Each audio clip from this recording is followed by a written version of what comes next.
Hi everyone, I'm Bubbles from Susan's family. Today I'll teach you how to make a flower shadow split top knit tutorial. This sweater consists of the back body, front body, sleeves, collar, and buttons. We first knit them separately, then sew and join them together. Let's start by learning the method for knitting the back piece. We will knit from the bottom up.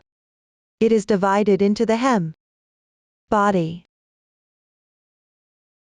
and shoulder part sections. First, let's take a look at the chart. Here, I'll use a chart of any size as an example. The final chart should be based on the actual project received. 1 square represents 1 stitch. This corresponds to 1 loop when knitting. The method and number for casting on are marked below the chart. The swatch is worked back and forth. Arrows indicate the direction of knitting. For the right side, you read from right to left. Row numbers are marked on the right side of the chart. For the wrong side, you read from left to right. Row numbers are marked on the left side of the chart. Note that what is shown in the charts here is always the case for the right side of the fabric. On the wrong side, you need to work the stitches opposite to those shown in the chart. Let's start by working on the hem. Tubular cast on by alternating 1 purl stitch and 1 knit stitch. Work back and forth in rows. On the wrong side, you need to work the opposite stitches. Now, let's show. First, take the corresponding yarn. Make a slip knot with the yarn.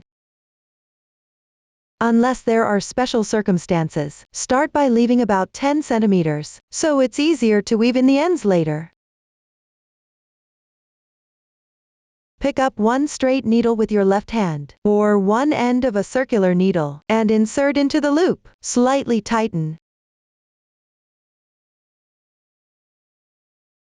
That's the first stitch. Hold the other straight needle with your right hand in a pencil grip, or the other end of the circular needle. Wrap the yarn around your pinky finger once, and gently pinch the yarn with your ring finger and middle finger. Place the yarn between your index and middle fingers. This is the proper posture for knitting. If you're alternating between knit and purl stitches while casting on, after the first stitch is cast on, there are 2 scenarios. One is that the first stitch counts as a purl stitch. The other is that the first stitch counts as a knit stitch. It depends on the specific situation. Usually, we count the first stitch as a purl stitch. The second stitch will be a knit stitch. Place the right needle above the yarn. Insert it downwards into the loop on the left needle. Use your right index finger to hold the yarn. Wrap the yarn and pull it through. Place it onto the left needle. Don't pull the yarn too tight. Otherwise, it will be difficult to pick up the next stitch. The second knit stitch is now cast on. You can see that the yarn is below. Continue with casting on for the purl stitch. Place the right needle below the yarn. Pass it upwards through the space between these 2 loops.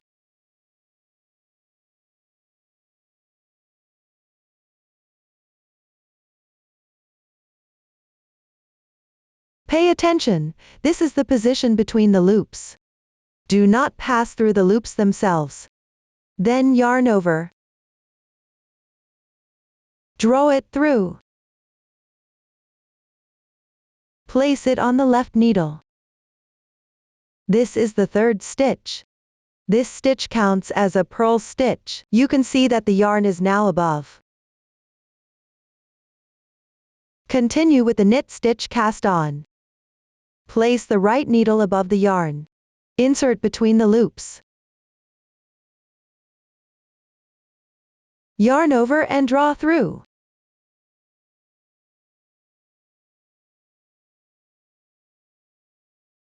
This is the 4th stitch. Now work 1 more purl stitch cast on. Place the right needle below the yarn. Insert between the loops. Yarn over and draw through.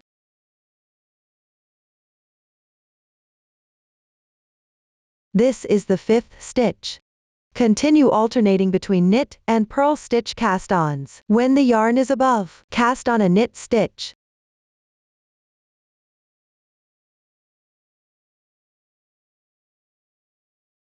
When the yarn is below, cast on a purl stitch.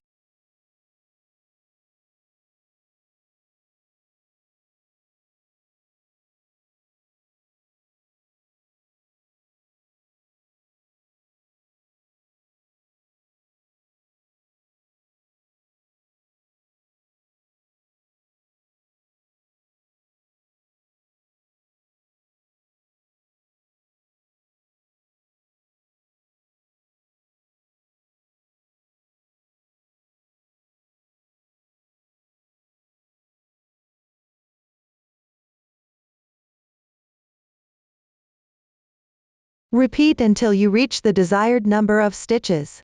In another scenario, count the first stitch as a knit stitch.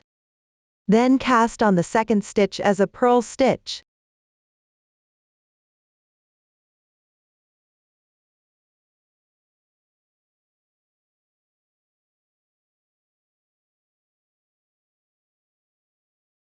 From there, alternate between knit and purl stitches.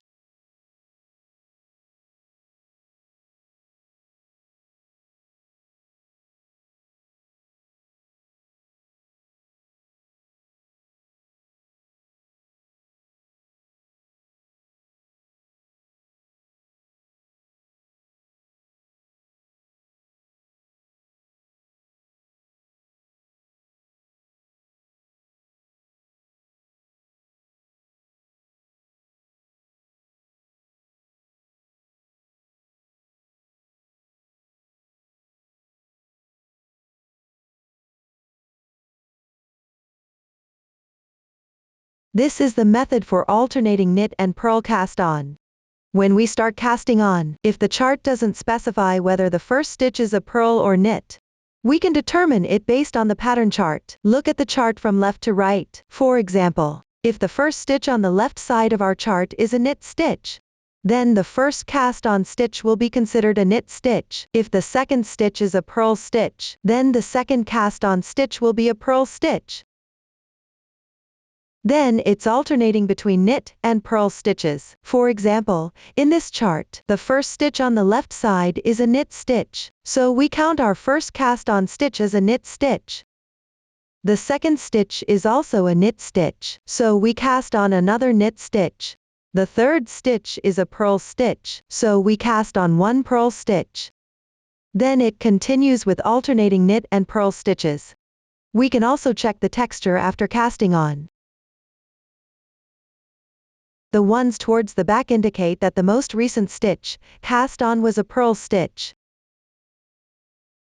The ones towards the front indicate that the most recent stitch cast on was a knit stitch. Here, I'm using fewer stitches for demonstration. The focus is mainly on explaining the method. According to the chart above, you can see that, after completing the cast on, we start knitting the 1 times 1 rib pattern. The 1 times 1 rib pattern generally consists of 1 knit stitch alternating with 1 purl stitch for the texture. Start by working row 1. Row 1 is worked on the right side. Read the chart from right to left. Work all stitches following the same pattern as shown in the chart. Pay attention. For different projects, the beginning and ending few stitches of the fabric piece may be different. Just refer to the chart when you're knitting. If your beginning and ending stitches differ from the sample, you can first watch me demonstrate the knit and purl stitch techniques. Then refer to the chart and continue knitting. The first symbol on the sample chart is a vertical line, which indicates a knit stitch. When knitting, take a straight needle with your right hand, or the other end of the circular needle, and wrap the yarn once around your right pinky finger. Use your ring finger and middle finger to gently hold the yarn down. Place the yarn between your middle finger and index finger. Before working the knit stitch, make sure the yarn is placed under the right needle, which means at the back. Then, insert the right needle from left to right into the first loop.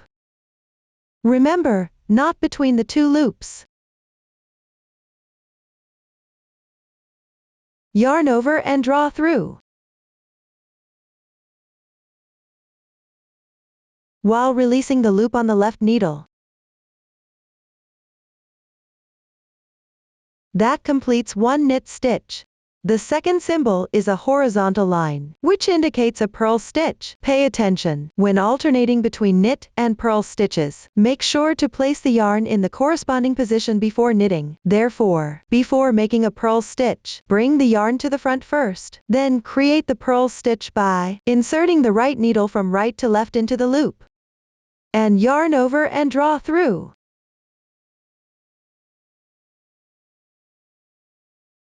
At the same time, release the loop from the left needle. One purl stitch is done. The third stitch is a knit stitch again. Before making a knit stitch, always move the yarn to the back first. Then insert from left to right into the loop.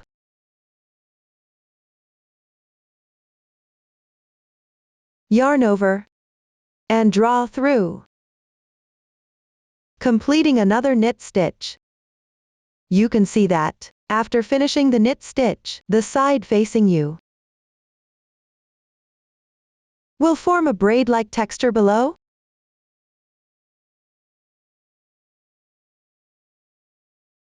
On the other side, you'll see a horizontal bar here. The fourth stitch is another purl stitch, so place the yarn in front of the needle. Then insert from right to left into the loop. Yarn over and draw through, completing another purl stitch. You can notice that, after finishing the purl stitch, on the side facing you, there is a horizontal line below the loop. From the back, there is a braid below the loop.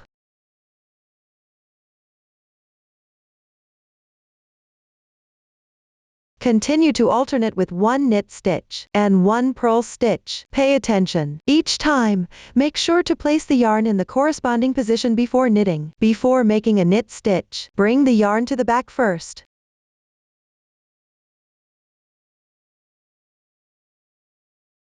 Before making a purl stitch, bring the yarn to the front first.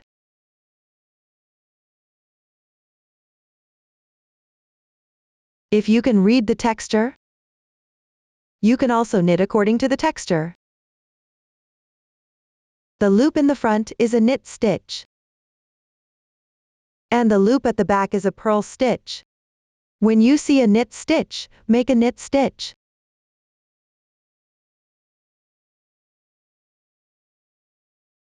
And when you see a purl stitch, make a purl stitch.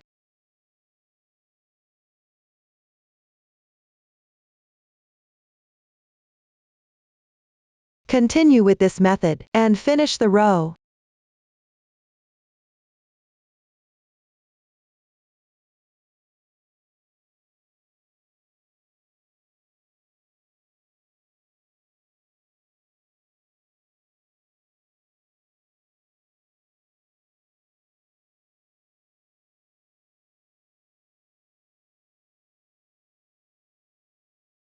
One stitch at the edge is worked according to the chart.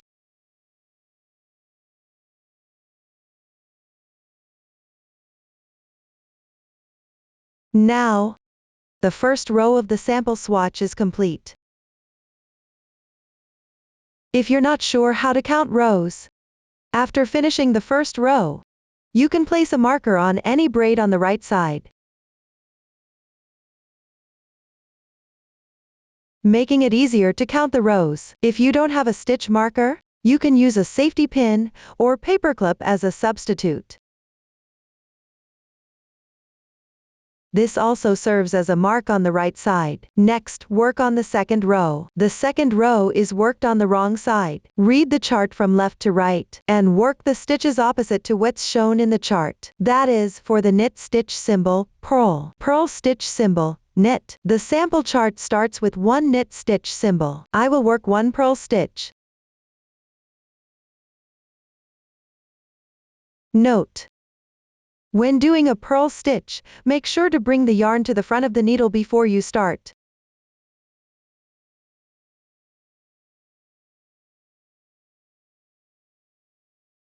Next is another purl symbol. So work one knit stitch.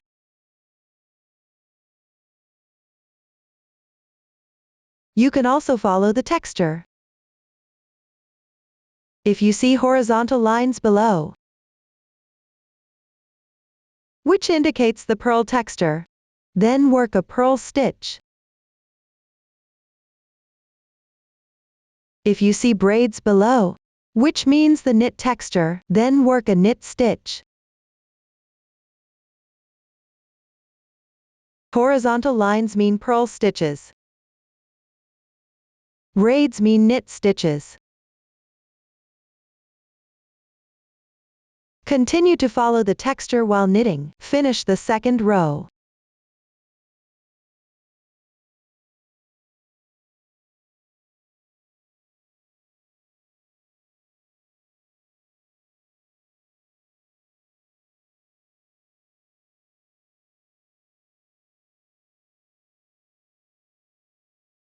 The texture of the edge stitch might not be very clear, so refer to the pattern chart for guidance.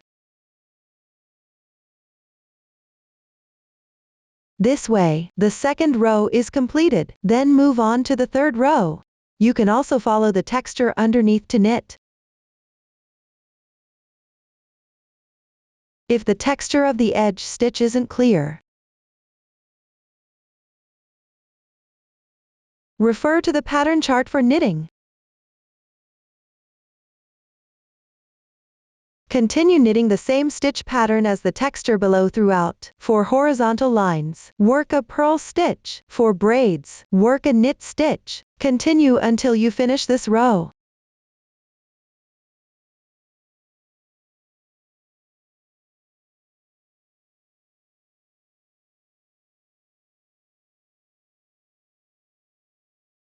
The last stitch can also be done by referring to the chart. For every row going forward, regardless of the right or wrong side, you can follow the texture underneath to crochet. If you see horizontal lines below, work a purl stitch. If you see braids below, work a knit stitch. This is the method for 1 times 1 rib stitching. A few rows of 1 times 1 rib have been completed in this swatch. We can count the rows on the right side. The loop marked by the stitch marker is formed by casting on.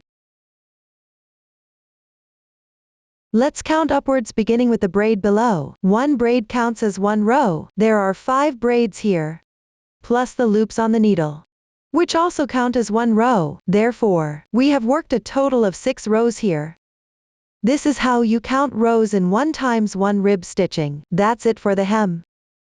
After finishing the hem, we will move on to the body and the shoulder parts. Continue knitting upwards from the hem for the body. Work in stoching stitch, which means knitting all stitches as knit stitches. Pay attention, on the wrong side, you need to use the opposite stitch technique. Once this section is done, proceed with the shoulder parts. Divide into the left shoulder part and the right shoulder part. The terms left and right here are determined based on how it looks when actually worn. We'll start by knitting the right shoulder part, then move on to the left shoulder part. For both shoulder parts, you form the neck opening by binding off stitches on one side. On the other side, knit leaving the stitches unworked for the short row. After finishing all the knitting, proceed with binding off. Below, I'll share a knitting method with everyone. First, learn the technique. Then refer to the pattern chart for knitting. Please watch the demonstration. Let's learn a more commonly used method for neckline decreases. It involves using bind off to reduce stitches. This creates the desired curve. Suppose this is the front neckline. Therefore, this side is the left shoulder, and this side is the right shoulder. Sometimes, the shoulders require short rows. There are no short rows here. We will only discuss the neckline decrease. Let's start with the left shoulder. This chart has fewer stitches. The focus is on explaining the method. First, knit the first row of the neckline. Here, you just knit 13 knit stitches. If there are more stitches, you can use stitch markers to separate them. And then knit. I've already finished the first row. Leave the remaining loops on hold for now. Next, work on the second row. The second row is worked on the wrong side. You'll notice that this row starts with binding off 3 stitches in a row. If there are more consecutive stitches to bind off, you can use stitch markers to separate them first.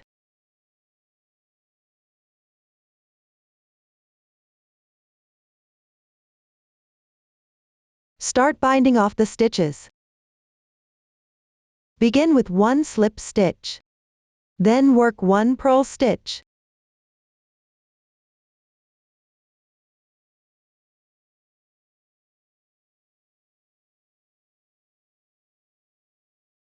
Then pass the first stitch over the second stitch.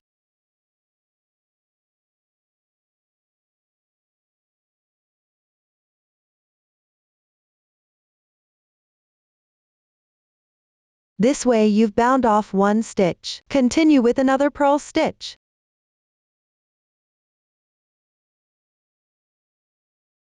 And bind off 1 more stitch.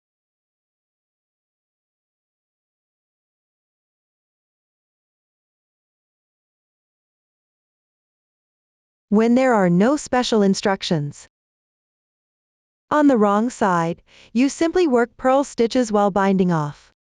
There is 1 stitch remaining to the right of the marker, which is the 3rd stitch's loop. We need to bind off this stitch.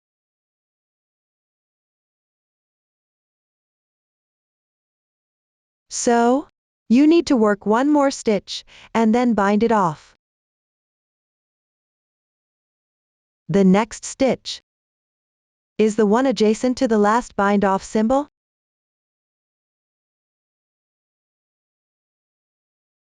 Here, we simply work a purl stitch. Note: because stitch techniques may vary depending on the pattern, you should refer to the chart for this stitch.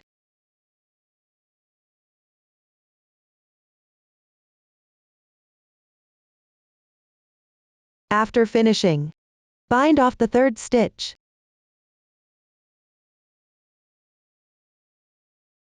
This way, the 3 stitches shown on the chart have now been bound off. Continue following the chart for the rest of the stitching. Pay attention, the next step should start from the 2nd stitch next to the bind off symbol. Before proceeding, slightly tighten the yarn loop to prevent any noticeable holes.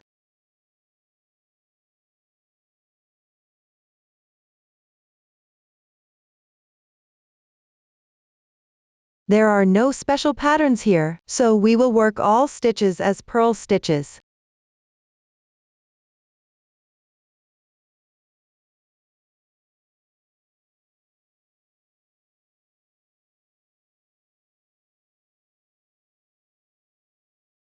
Now, we have finished explaining the 2nd row. Next, work the 3rd row.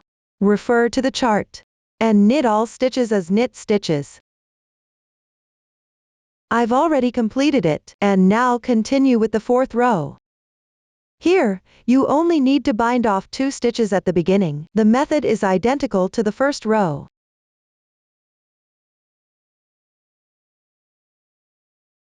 Start with 1 slip stitch. Then work 1 purl stitch. Bind off 1 stitch.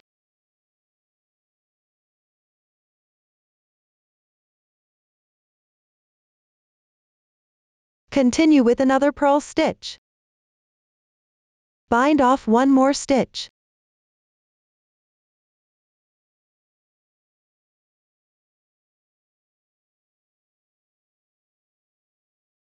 Slightly tighten the loops. Then knit all remaining stitches as purl stitches, and finish the 5th row as well.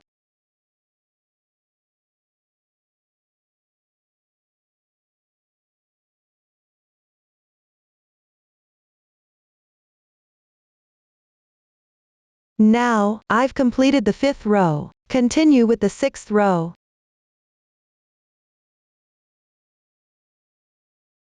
At the beginning of this row, just bind off 1 stitch. The method is identical to binding off the 1st stitch in the 1st row.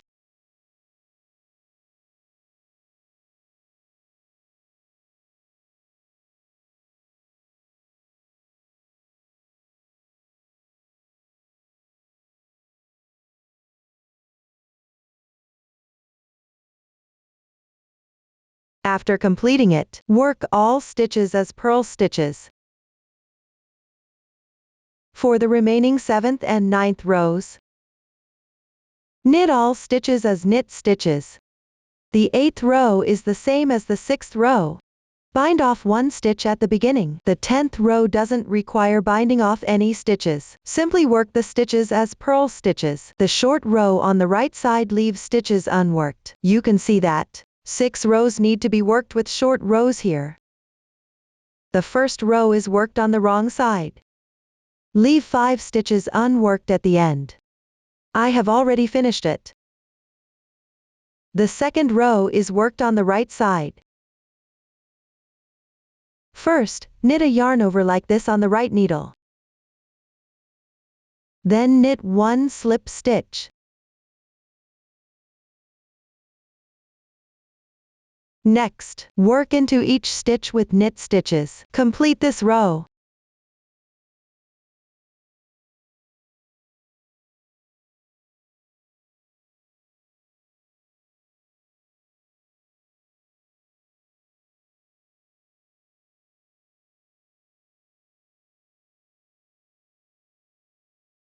Once done, continue with the third row.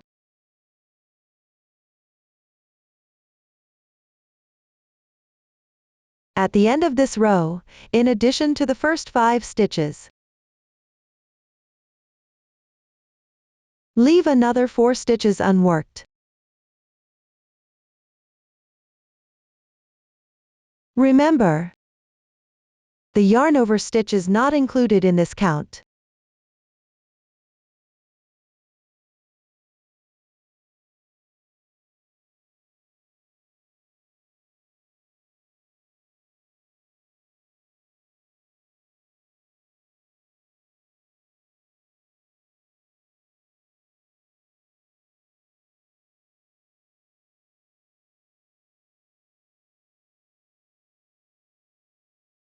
After completing it, continue with the fourth row.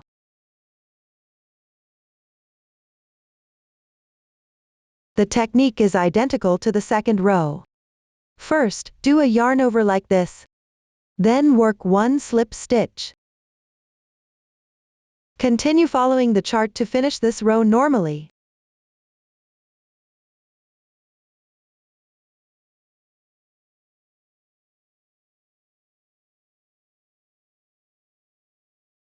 For the upcoming 5th row, leave another 4 stitches at the end.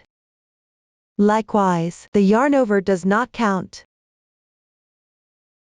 The 6th row also uses the same method as the second row. I'll continue and finish these 2 rows.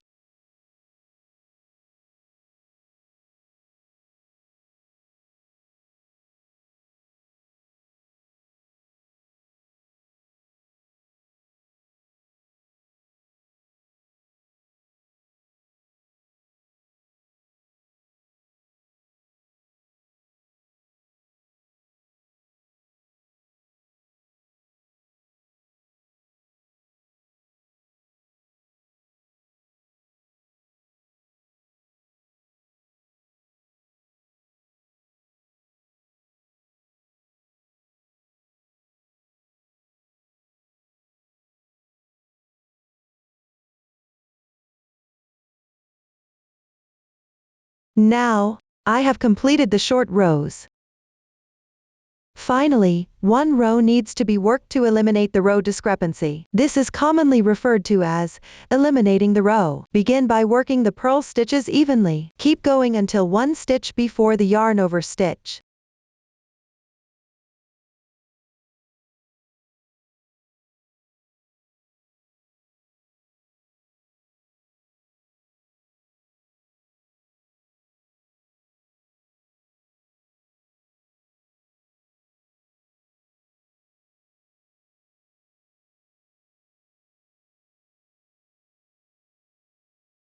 Once finished, switch the yarn over stitch with a stitch on the left side.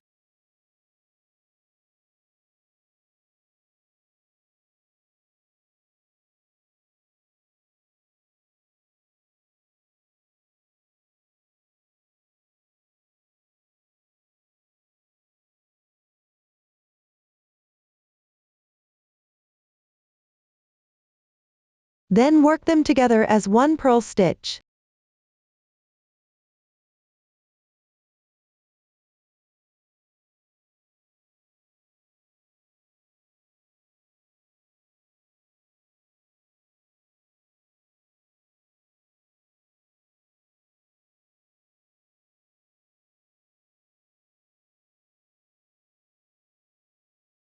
Every time you reach the yarn over stitch position later,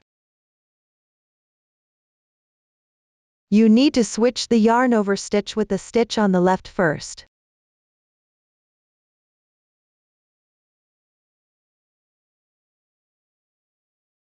Then work them together as a purl stitch.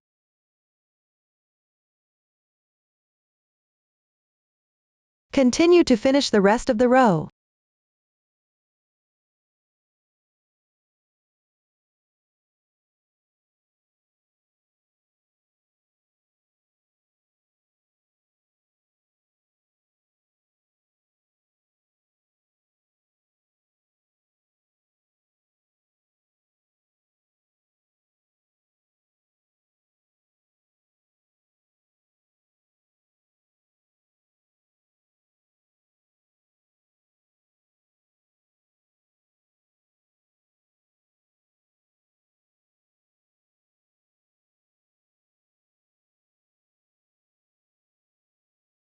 Now, the row elimination is complete. You can take a look. This is how the right side looks.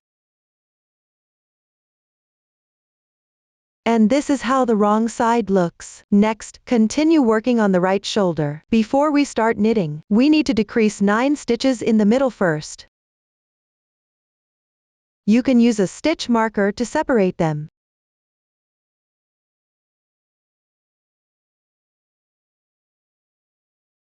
Pick up the new yarn and make a slip knot with it. Slightly tighten the small loop.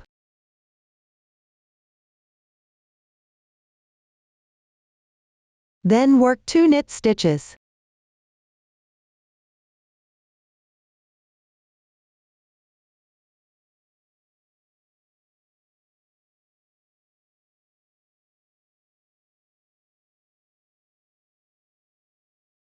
After that, decrease 1 stitch.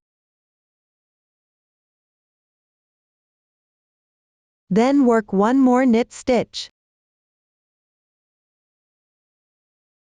And decrease 1 stitch again.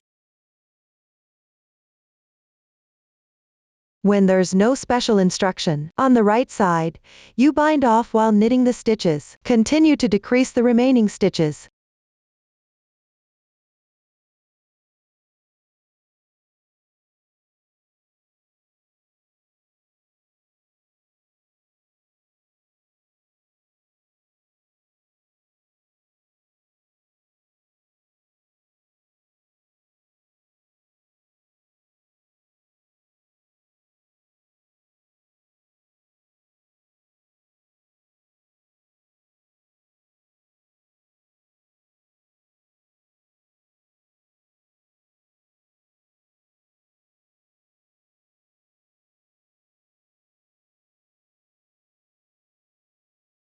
Also, pay attention when binding off the last loop.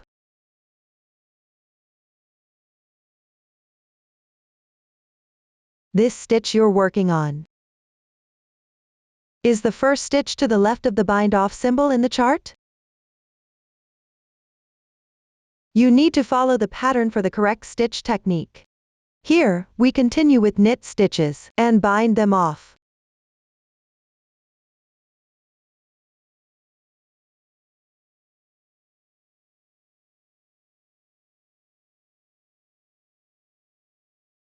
After you're done, start from the second stitch and complete the row. Then, on the wrong side, work the entire second row in purl stitches.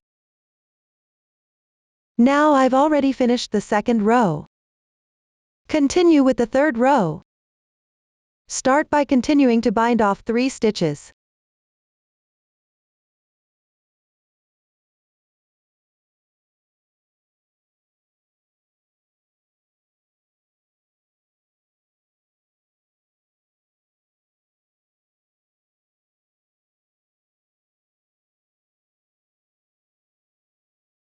You can start with 1 slip stitch and 1 knit stitch.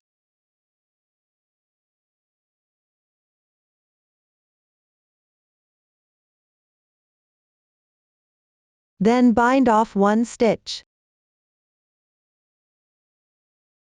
Continue binding off knitwise.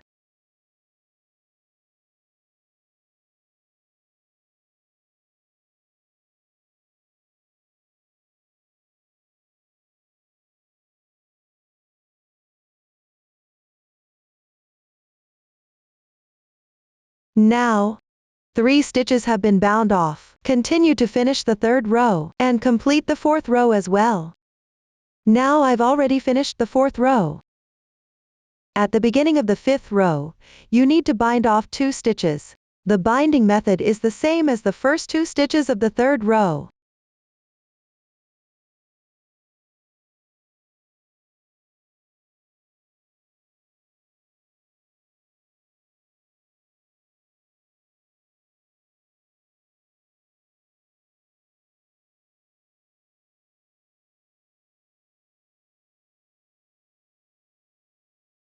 For the 7th and 9th rows, you will bind off 1 stitch at the beginning. The binding method is identical to the first stitch binding method of the 3rd row. I will continue to finish the remaining part of the right shoulder. Now I have already completed the right shoulder. There should be 6 stitches remaining here, and these 6 stitches should be temporarily secured. This way, the method for decreasing stitches at the neckline is now explained. For the short rows on the left side, where stitches are held, you can see that a total of 6 rows need to be worked as short rows. The first row is worked on the right side. Leave 5 stitches at the end unworked. I have already finished it. The second row is worked on the wrong side. First, work a yarn over stitch on the right needle like this.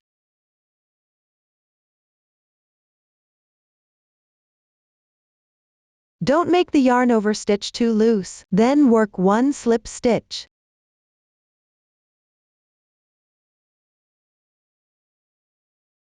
Next, purl each stitch in sequence. Complete this row.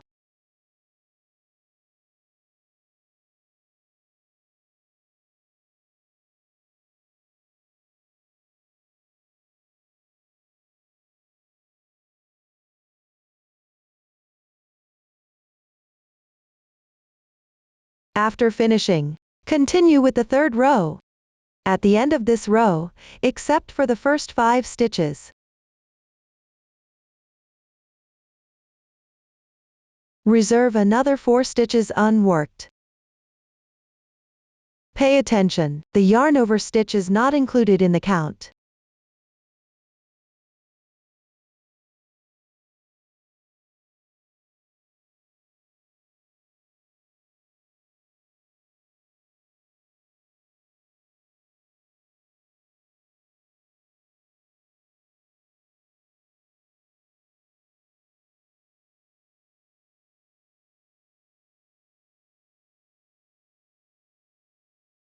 After finishing, continue with the 4th row. The technique is identical to the 2nd row. First, yarn over once like this. Then work 1 slip stitch. Then refer to the pattern and finish this row as usual.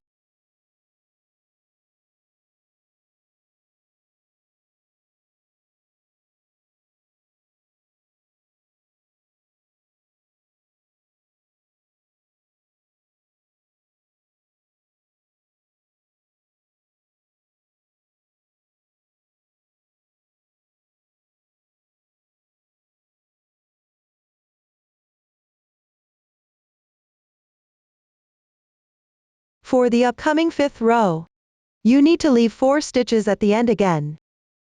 Similarly, the yarn over stitch does not count. The 6th row is also worked using the same method as the 2nd row.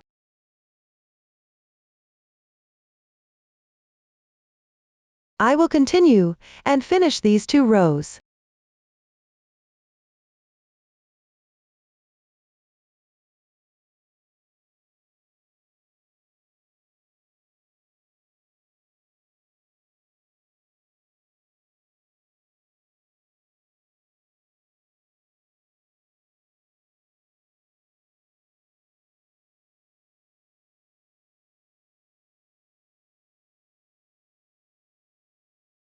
Now, I have completed the number of short rows required. Finally, one more row needs to be worked. Eliminate the row difference, short for eliminating rows. First, knit one by one accordingly. Keep going until you finish the stitch right before the yarn over stitch.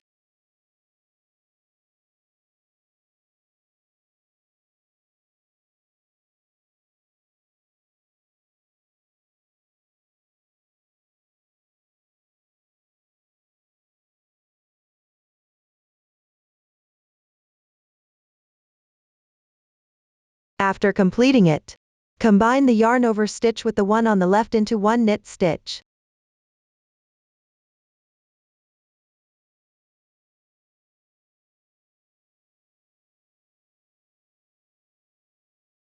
Each time you reach the position of the yarn over stitch later.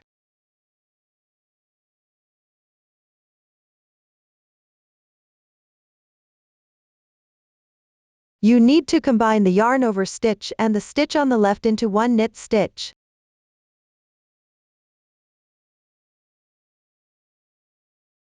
Continue and finish this row.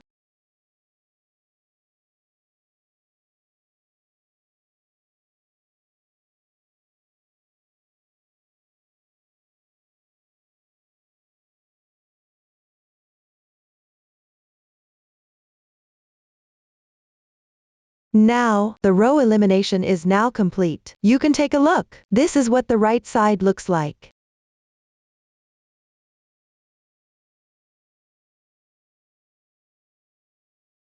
And this is what the wrong side looks like. Sometimes, to make the row counts on both sides identical, you need to knit one more row. Just follow the pattern chart specifically. That concludes the back piece.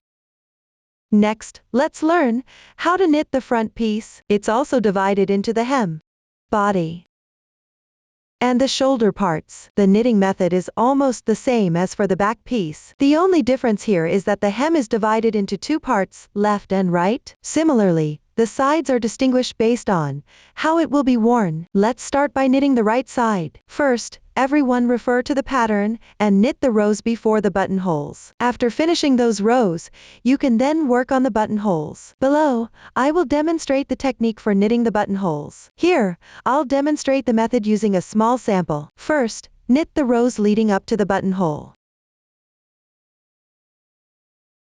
Then we'll work on the buttonhole itself. Start by making a yarn over. Bring the yarn from front to back and place it onto the right needle. Next, knit a K2 tog. Insert the right needle into the next two loops on the left side. Knit one stitch.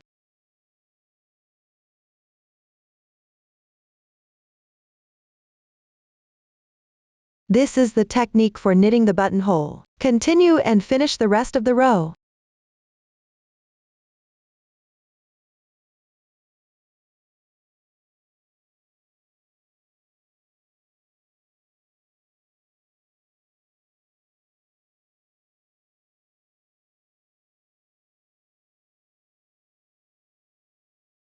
After you're done, move on to the next row.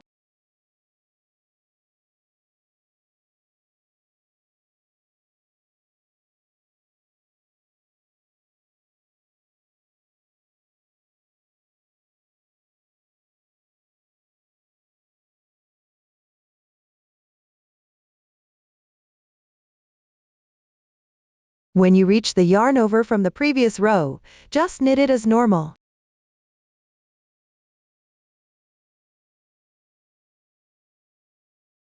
Next, everyone continue to refer to the pattern chart and finish knitting this section. Once completed, leave a bit of tail and fasten off the yarn. After everything is finished, temporarily transfer this piece to another needle.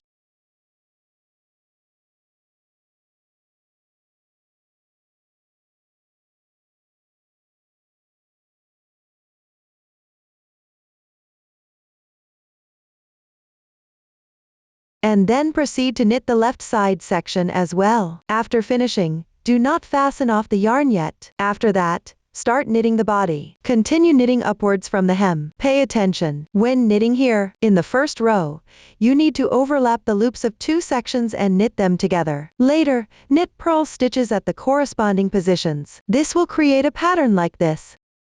Now, let's show.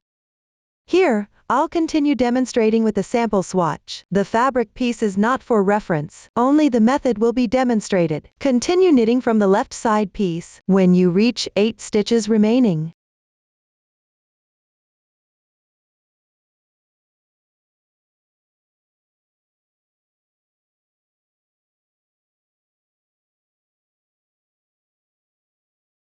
Take out the right side piece, place this piece on top.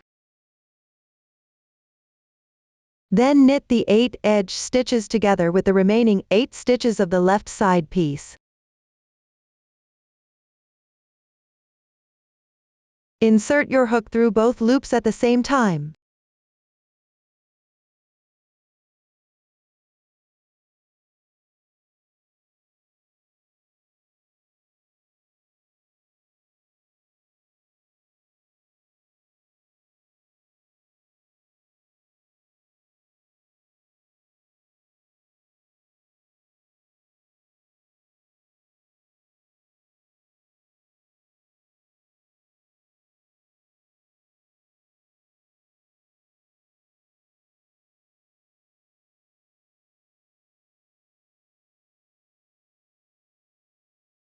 After knitting, continue knitting the right side piece until it's done.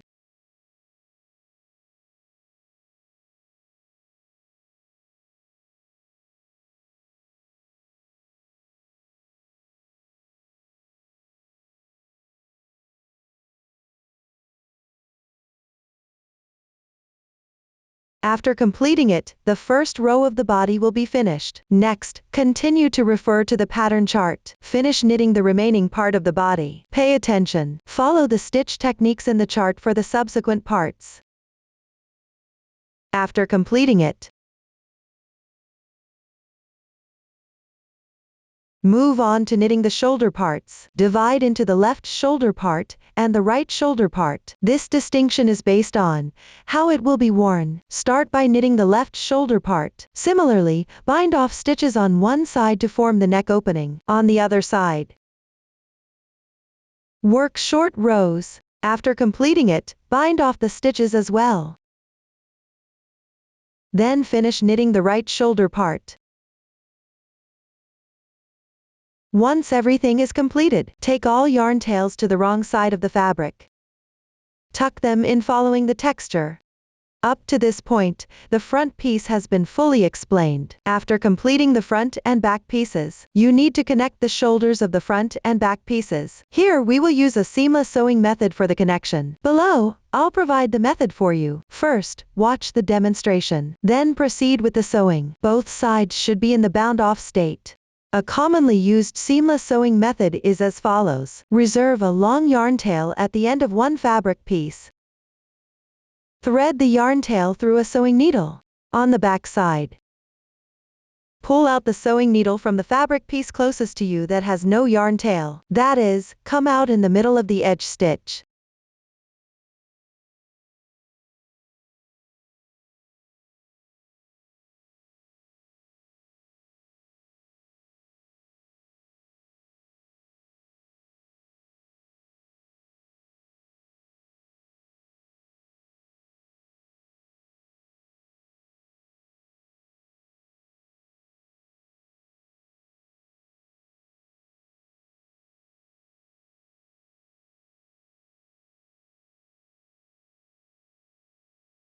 Then pull out the sewing needle from the middle of the edge stitch on the back of this fabric piece. After that, every time you sew, pick up a braid from the front fabric piece.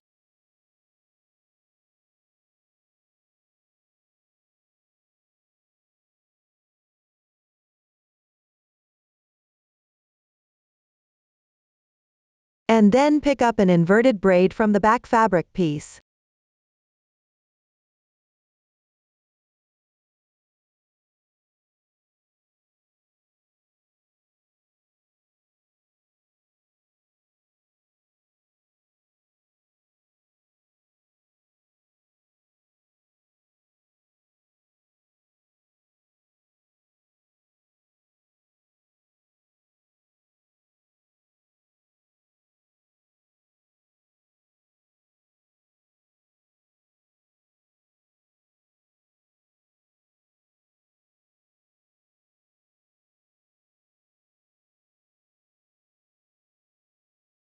After sewing a few stitches, you can take a look. The position of the seam creates a braid-like texture. If you tighten it,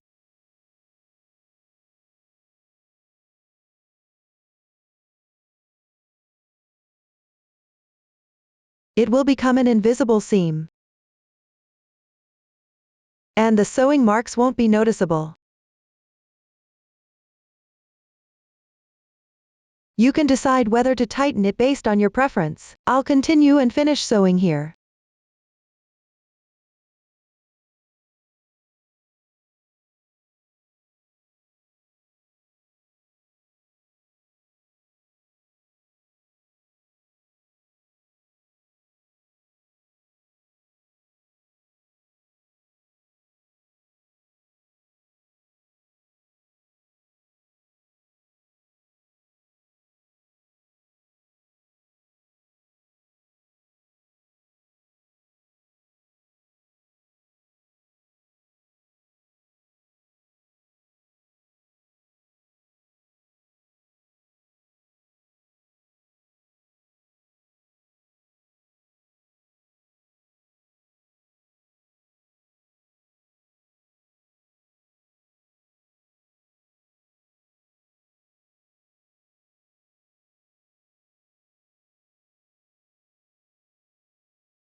And that's how it's sewn together.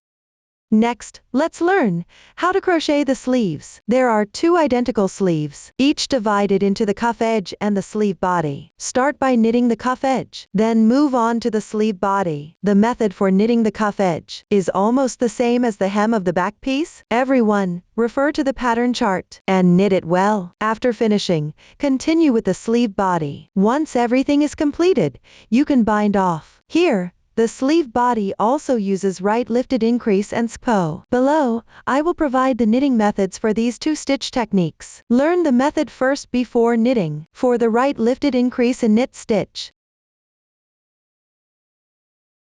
usually below the loop is a braid. Pick the strand on the right side of the braid first.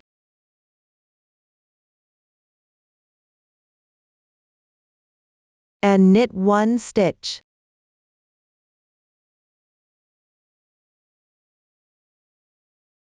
This is the added stitch. Then continue inserting into the loop of this stitch and work a knit stitch.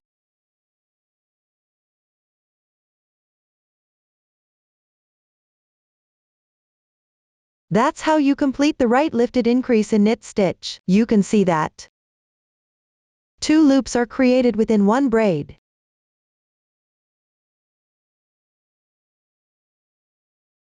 I'll demonstrate it again.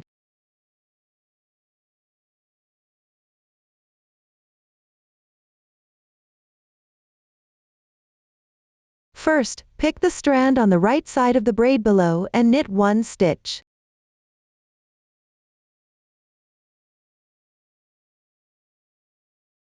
Then, pick up this loop and knit another stitch.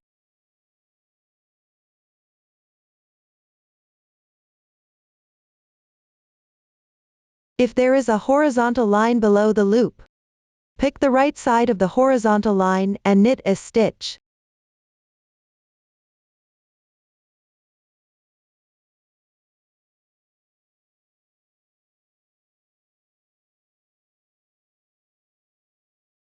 Then, pick this loop and knit another stitch. I'll demonstrate it again.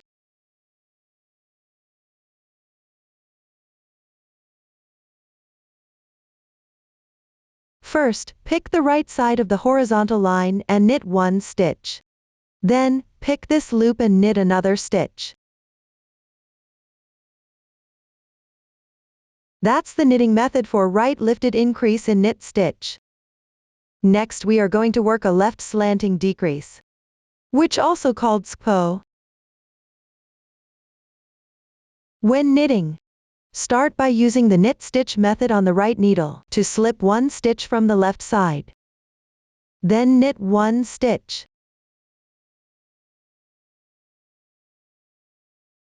Next, use the left needle to pick up the unworked stitch. Pass it over the one stitch on the left side, and slip it off. The SKPO knitwise is now completed. You can see that the right loop is above the left loop. After completing it, use the row-to-row sewing method to sew up the sleeve piece.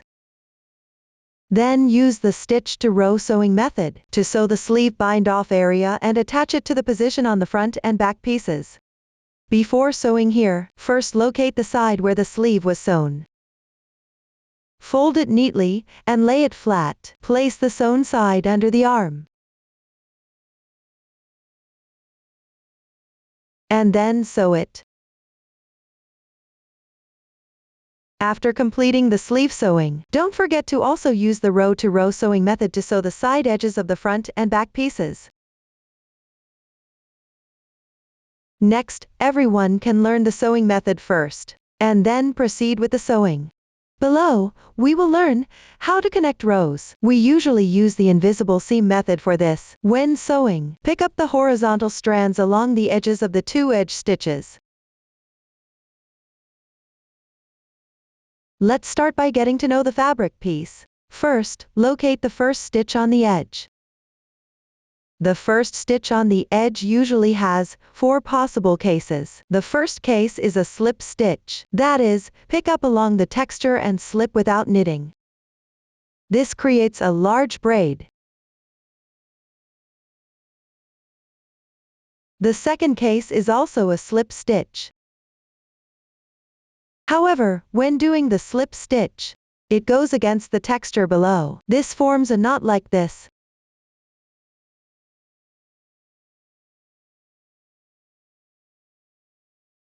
The third case is working every row. Usually, you knit on the right side and purl on the wrong side, forming small braids like these.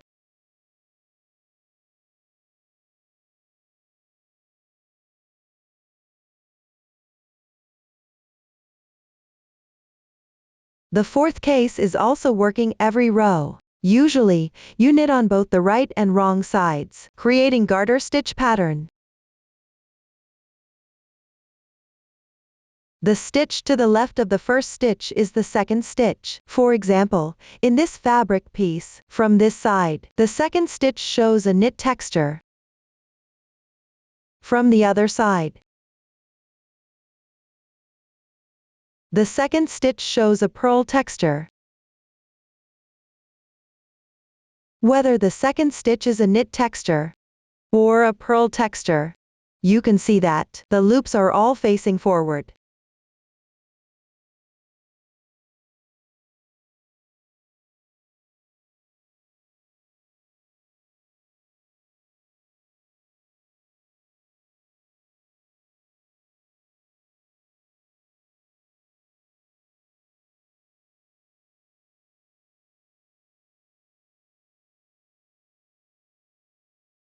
For these reversed loops, there are horizontal lines below them. It's the horizontal strand between two stitches.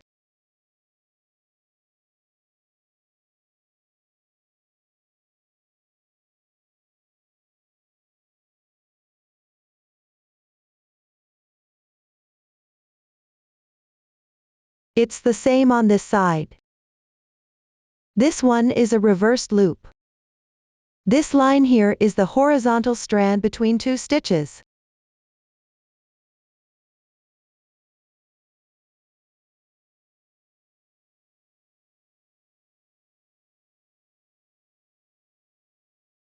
The edges are also knitted in garter stitch. This one here is the second stitch.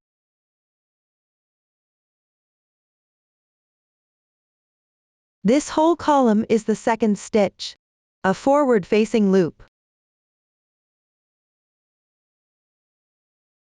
Between these two stitches, there's a reversed loop. This single line is the horizontal strand between two stitches.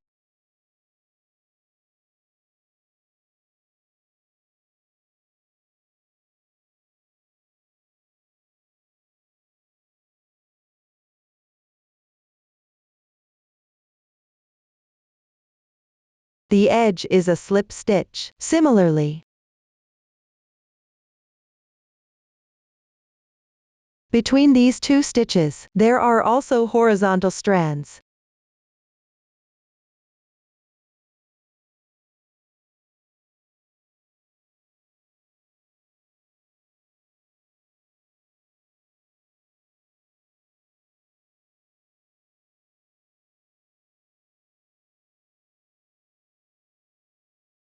No matter which kind, one strand of yarn roughly corresponds to one row. Before sewing, you can first weave in the yarn tail on the wrong side for a few stitches, and tie a knot to secure it. I won't weave in the tail here. For invisible sewing, you alternate between the two fabric pieces, picking up the horizontal strands along the edges of the two stitches. Then sew them together. Pick up 1 to 2 strands each time. Pay attention. If the row counts of the two pieces match, you can sew them together correspondingly. This means picking up the same amount of strands each time.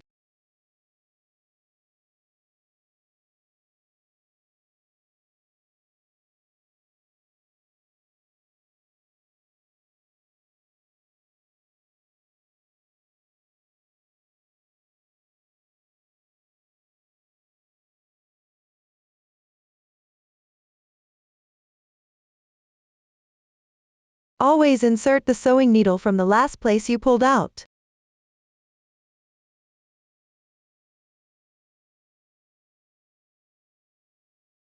To pick up the horizontal strand.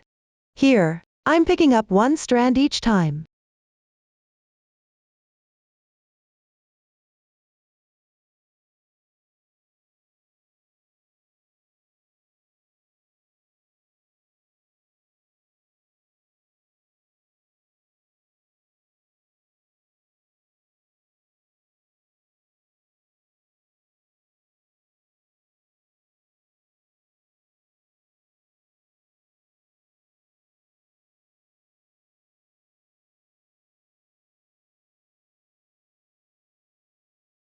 After sewing a few stitches, slightly tighten the yarn.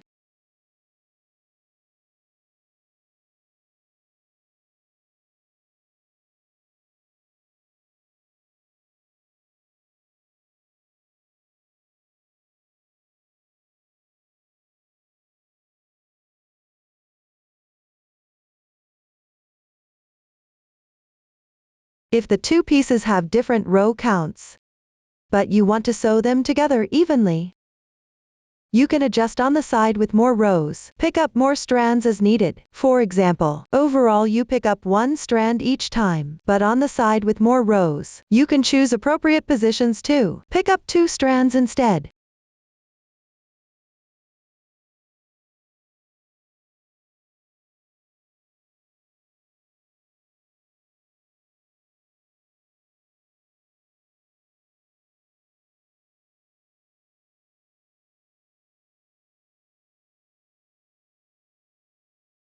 Here, the row counts of the two pieces are identical, so I'll continue sewing until it's done.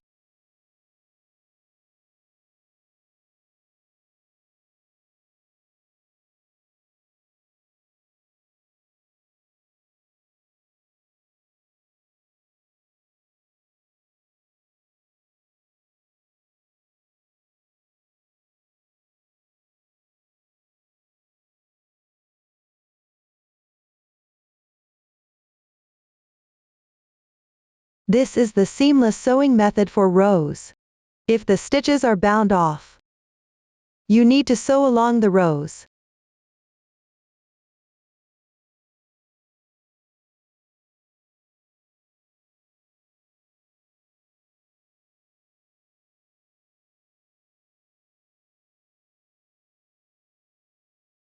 On the stitch side, pick up the reversed braid.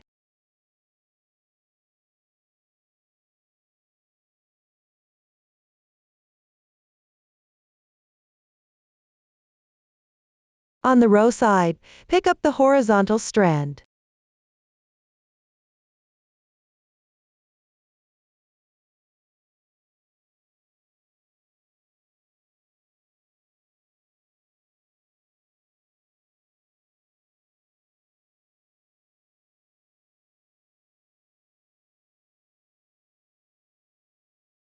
And if the row count exceeds the stitch count, adjust according to the situation by picking up 2 horizontal strands at appropriate positions simultaneously.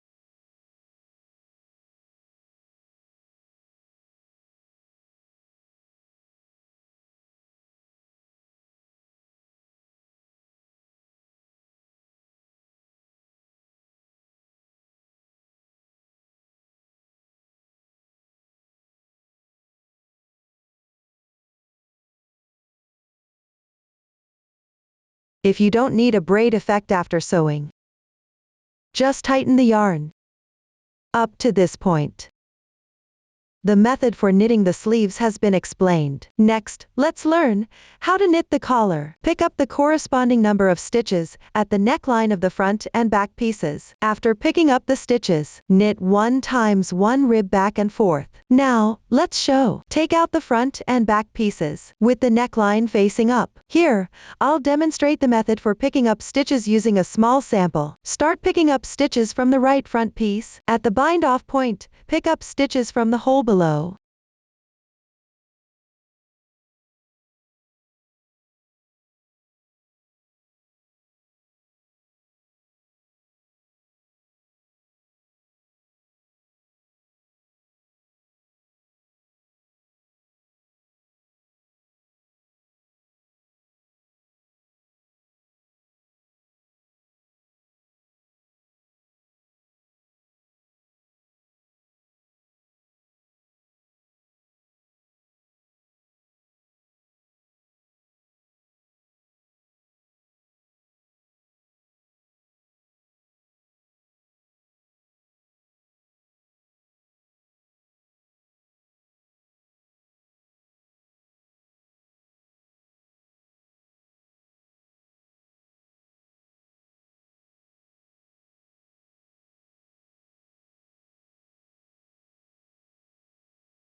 When you encounter the side edge,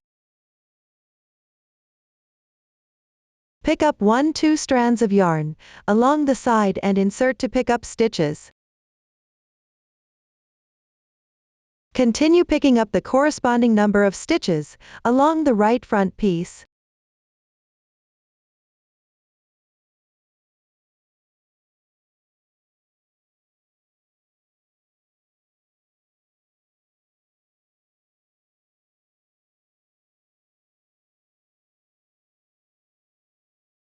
After completing the right front piece, move on to pick up the corresponding number of stitches along the back piece and the left front piece. Similarly, pick up stitches along the side edges and the holes below the bind-off points. Continue until the stitch picking is done.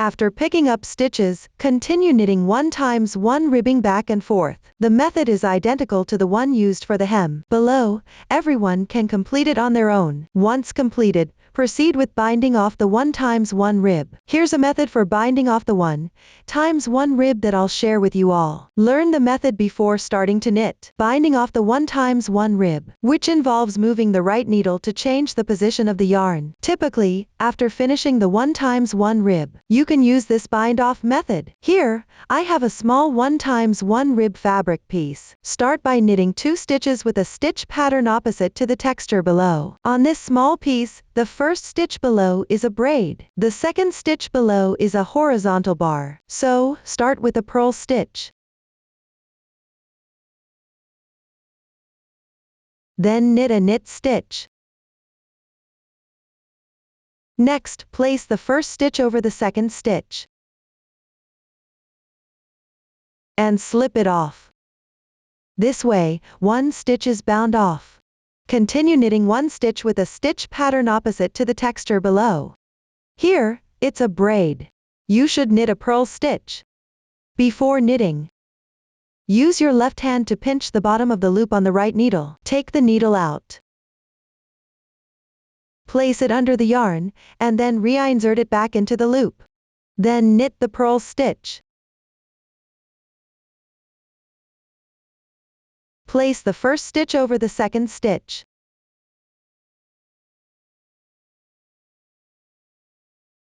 This way, another stitch is bound off. Continue knitting one stitch with a stitch pattern opposite to the texture below. Here, it's a horizontal line. You should knit a knit stitch. Before knitting, take the needle out. Place it above the yarn, and then reinsert it back into the loop. Knit one knit stitch. Place the first stitch over the second stitch.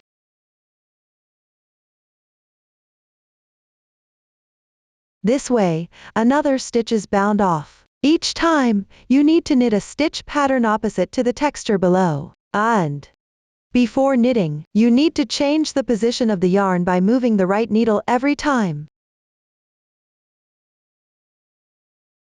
When knitting a purl stitch, the yarn is above.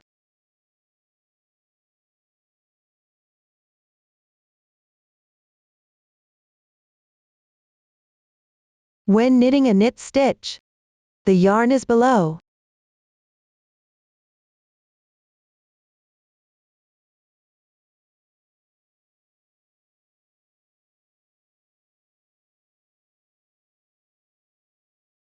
Let's continue binding off all the stitches.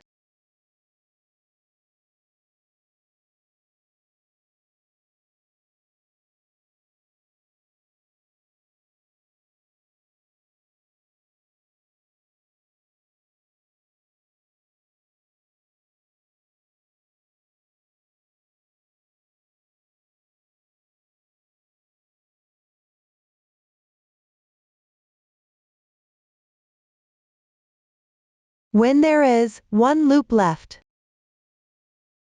secure and weave in the ends.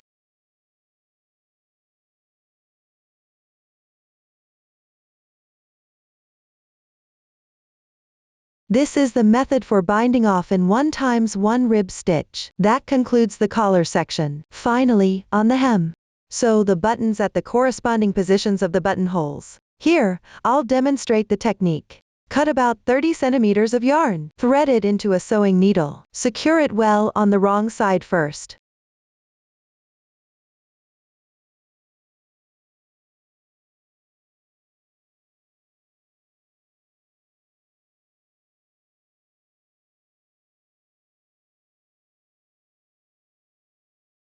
Then, bring the sewing needle out, and sew at the corresponding position of the buttonhole.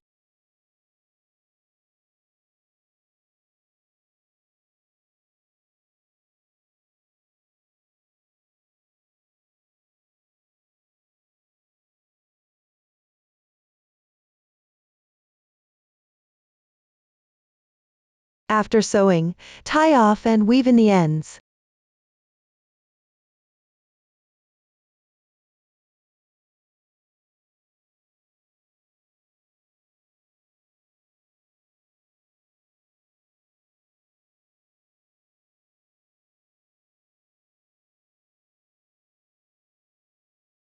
And that's how you sew one button. Follow the same method to sew on the rest of the buttons. That concludes the entire sweater. If you have any questions during the process, don't hesitate to reach us via our website. Susan's Family, supporting your handwork experience, sharing the joy of life. Thanks for watching, everyone. See you in the next episode.